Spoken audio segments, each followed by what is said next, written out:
is it about peace? It seems like we always are asking for it, longing for it, hoping for it. We're always excited when we think we see it happening. We want peace. I still remember last week we talked about one of my romantic comedies that I'll watch named Hitch, and then there's another one that I haven't watched in a long time, but I still remember this. It's Miss Congeniality. Sandra Bullock and the incomparable William Shatner in this one, and she is undercover FBI agent posing as a beauty pageant contestant. And they get to the part of the pageant when they have the question and answer time, and it's the same question to all of the women. What is one thing that this world needs? And everyone from Alabama all the way through says the same answer: world peace. And the crowd cheers and they're excited, and you see them going off smiling and waving, and everyone's so excited to be there. And then Sandra gets up and they ask her the same question. William Shatner puts the microphone over towards her, and she smiles, and she very clearly and articulately says, "Tougher penalties for parole violators." And it's silent. Crickets are chirping. People are looking at each other awkwardly. And just as he's getting ready to pull the mic away, she goes, "And world peace." And the crowd erupts again, and everyone cheers and is excited and looking forward to the rest of the show. Because the key word of peace got used. Why do we cheer so much for peace? I think it's because we don't experience enough of it, and we know we're made for it. Say that again. We don't experience enough peace in our lives, and yet we still know that we are made for it. There's just not a lot of peace right now in our world. There are wars literally being waged in different countries around the world.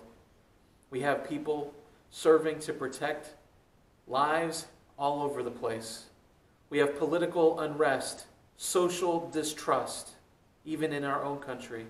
We have a pandemic that is, at this moment, going wild in our country.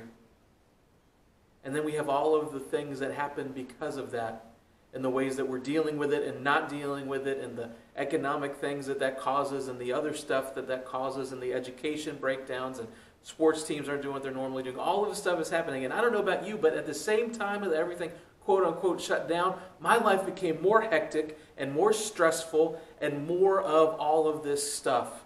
There's not a lot of peace there. And now take it even a little bit more personally.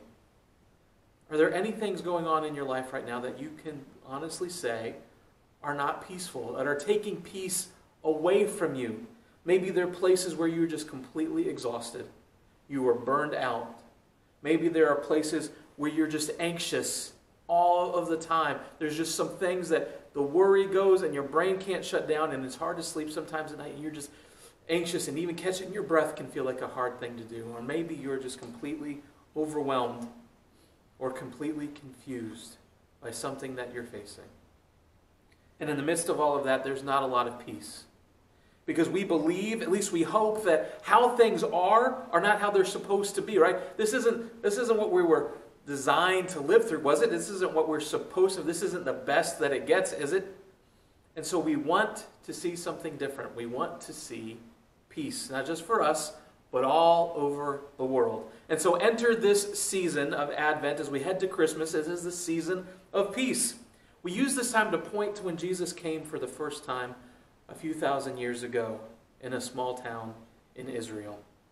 Because his coming was supposed to bring peace. We sing about it when you hear Handel's Messiah, that we declare him the Prince of Peace. And we picture these silent nights that are still and calm. You know, shepherds and lambs coming to have a baby shower with the family in that beautiful, picturesque, small-town, rural community. Sometimes we even get a little crazy and we throw in some snow into that Mideastern scene just to blanket it with a little bit more peace. And then Jesus, as he grows, begins to declare what peace is going to look like when he's here. It's going to look like sight being given to the blind, lepers being healed and welcomed back home, People that others were going to discard are going to be given value. It's going to look like captives set free and lame people walking, and justice for everyone, and love declared as the most powerful force in the universe. It is going to be peace. And yet, back then, even like it is now, there are still these places where evil is present. There are still places where confusion is winning the day. There are still places where suffering takes place. I mean, think about this Christmas story. We don't always think about it this way because we have this nice picturesque scene, but the reason that Mary and Joseph are going to Bethlehem in the first place is because an oppressor is ordering them to go there to get counted.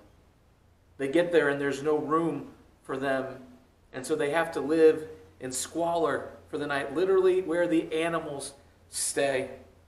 The shepherds who come to visit them are outcasts. They probably weren't even welcome in the town during the daylight, so that's why they came at night to see the baby. And there's confusion about what's going on.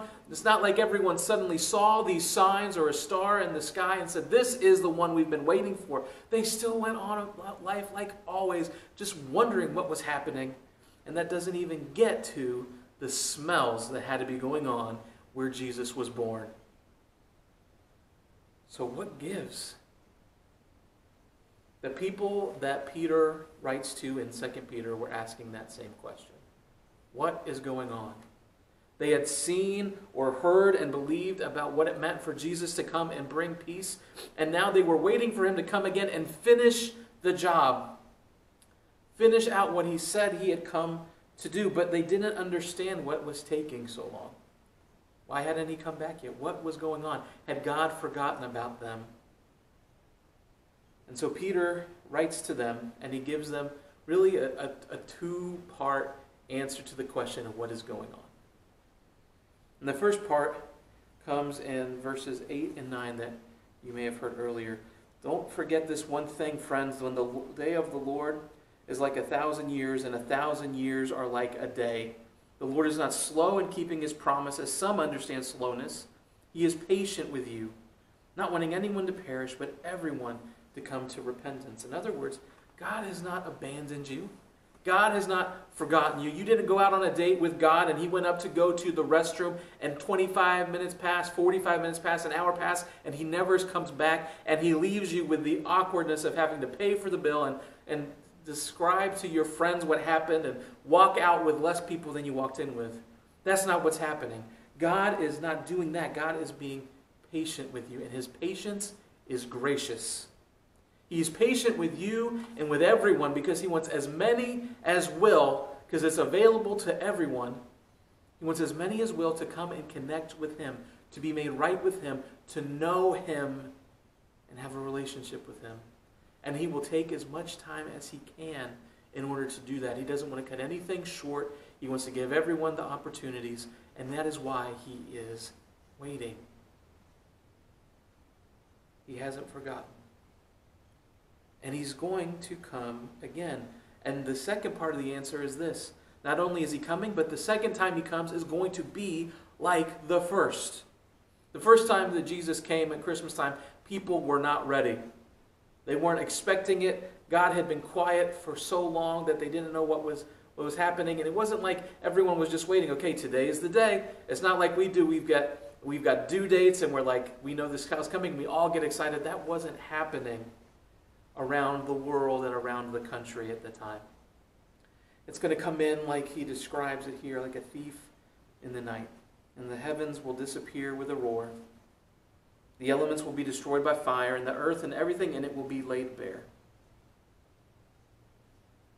Now, I said that the second one of coming of Jesus is going to be like the first, but that doesn't sound like that. That doesn't sound like picturesque small town living and babies being born and gifts being given. It sounds like destruction and fire and flames and all of this stuff. But I want you to think about what's really happening here.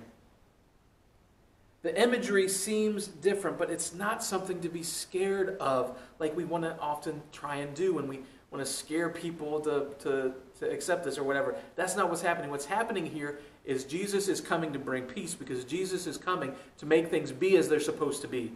He's going to come and the fire is going to show up, and the fire isn't there to consume everything. The fire is there to consume the things that aren't supposed to be there. It's like purifying gold or metal. You put the metal into the fire, and as it heats up, the dirt and the impurities and the imperfections all go away, and all that's left is this pure metal that you've been looking for.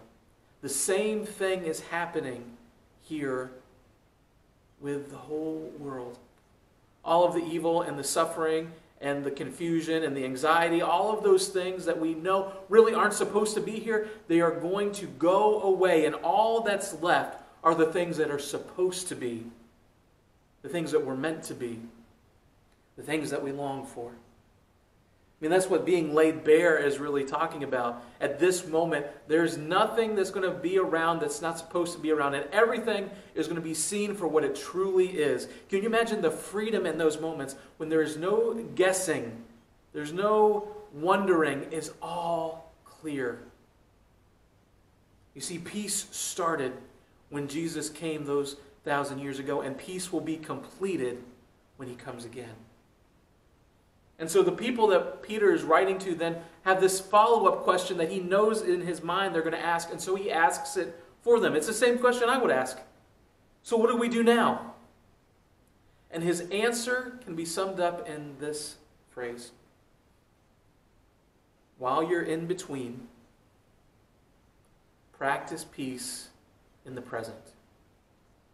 Peace wasn't just something that was back then. It's not just something we're waiting for coming ahead. Peace is something to experience even now. So it might be good to pause and actually define peace, because we've gone this long talking about it, but we haven't really even said what it is. Because a lot of times we think about peace as this passive thing, like there's a ceasefire, or there's a lack of hostilities, or maybe there's stillness. But biblical peace goes far beyond that. The word for peace in the Old Testament is shalom. It's talking about this idea of wholeness, completeness, and purity. In other words, things are as it should be. And this is something that God desires. If you read through the scriptures from one cover to the next, God is desiring to make things how they're supposed to be again, to make things right, to bring peace. And this peace that we have, because it's found in Him, it's not something that's just out there that we have to worry about our circumstances about. Peace can be found in the middle of whatever chaos is going on. It doesn't depend on your situation. The source of peace is Jesus, the Prince of Peace. And when we connect with the presence of God, we have that peace. And we get into the presence of God when we're made right with God. Get it? Being made right as it's supposed to be. And so when we get made right with God, when we accept His forgiveness and His love, and we turn to follow Him, peace comes. Because suddenly we are on the same page as God. Things are as they're supposed to be. And when that's going on in here, whatever's going on out here does not have to shake the peace that you feel and the peace that you carry. And because peace then isn't just this passive thing, we want to practice peace as we actively wait for Jesus to come again. Peter describes it this way. He says, look, since you're looking forward to this, make every effort to be found spotless, blameless, and at peace with Him. We are longing for all of creation to be what it's supposed to be. We're joining with what Paul writes in Romans, that all of creation is moaning and groaning, not so much in pain, but in anticipation, like having a baby. Like, this is going to be so worth it when we get to the other side of this. And we are patiently waiting for this as God is patiently doing what needs to be done. But even though we're waiting patiently, it doesn't mean we are without anything to do, because the thing that we want God to do in all of creation, Jesus is already doing in those of us who have called on His name. So act like it. Make every effort. Peter writes, that's an action phrase, right? Make every effort I say we practice doing this. And when I say practice, I'm not simply saying try it, though sometimes you'll be better at it than others, but make it a habit, make it a way of life. Like I'm in the practice of getting up and having breakfast every day. I'm in the practice of wanting to exercise when I get off work, or I'm in the practice of reading every night before I go to bed. They're these small habits, they are these ways of life that add up to make a difference. And I hope to keep improving at them, but I keep doing them no matter what, because it is my practice to live this way. It is my practice to live peace out. To help myself be whole and complete, and to help the things around me to be how they are supposed to be. I can do that by living a holy life. Be found spotless and blameless. Really what I'm doing here is asking Jesus to continue that purifying process in me. The places in me that are broken and need healed, God, you have permission to go to work.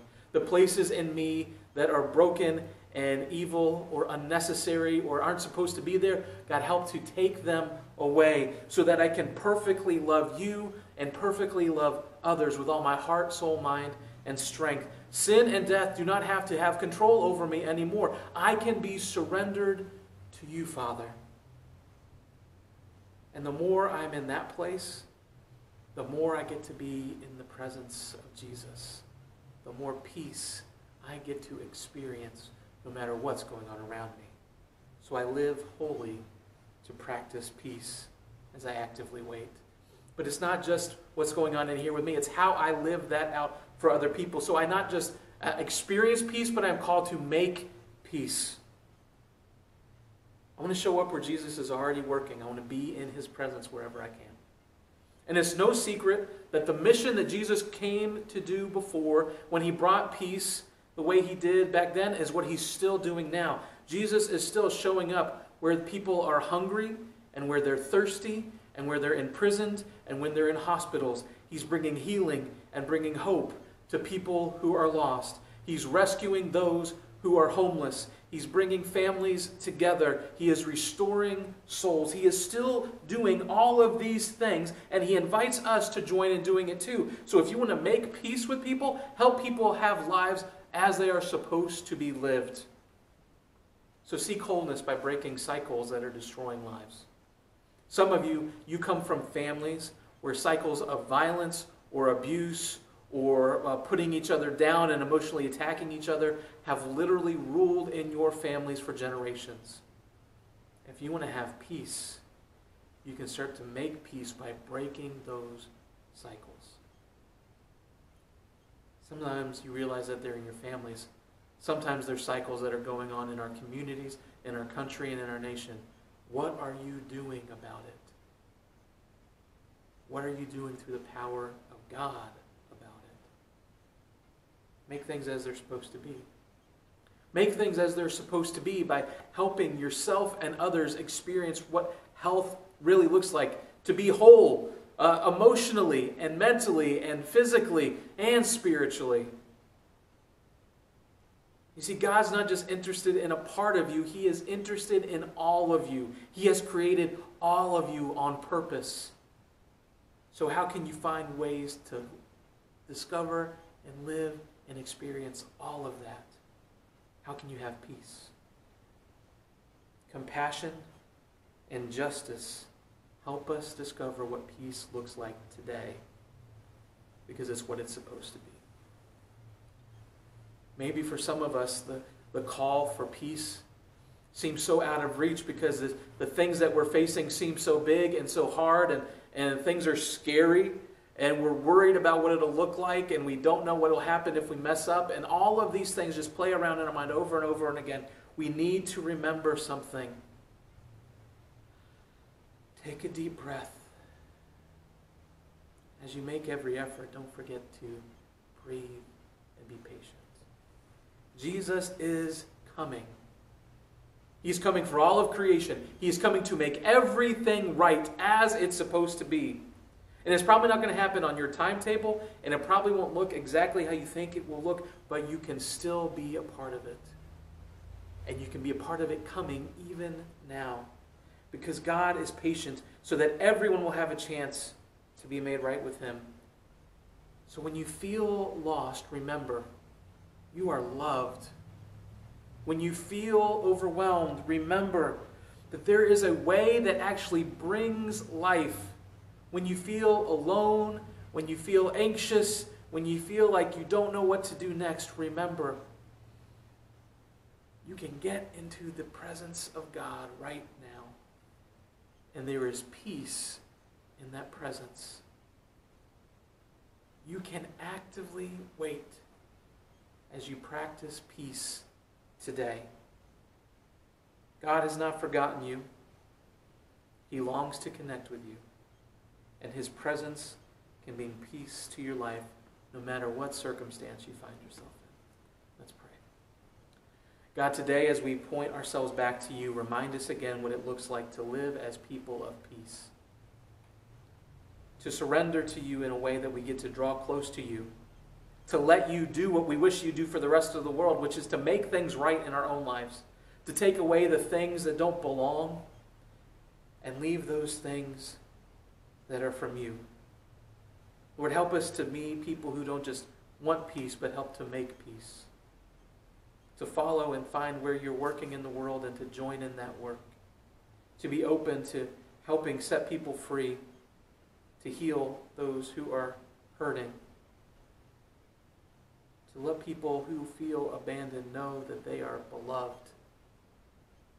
Lord, I pray that in the midst of all of the circumstances that wants to shake our peace, we would do everything we can to hold on to the fact that we can draw close to you. And when we are close to you, no matter what's going on around us, we can have peace. We can be whole. Things can be as they're supposed to be. And that peace that we have now can last us through whatever it is that's coming, no matter how long it takes, until we see you face to face. Lord, we love you, and we are grateful for the ways that you patiently love us. Help us to not just think about peace or sing about peace, but to know and practice peace this holiday season. I pray these things in your name. Amen.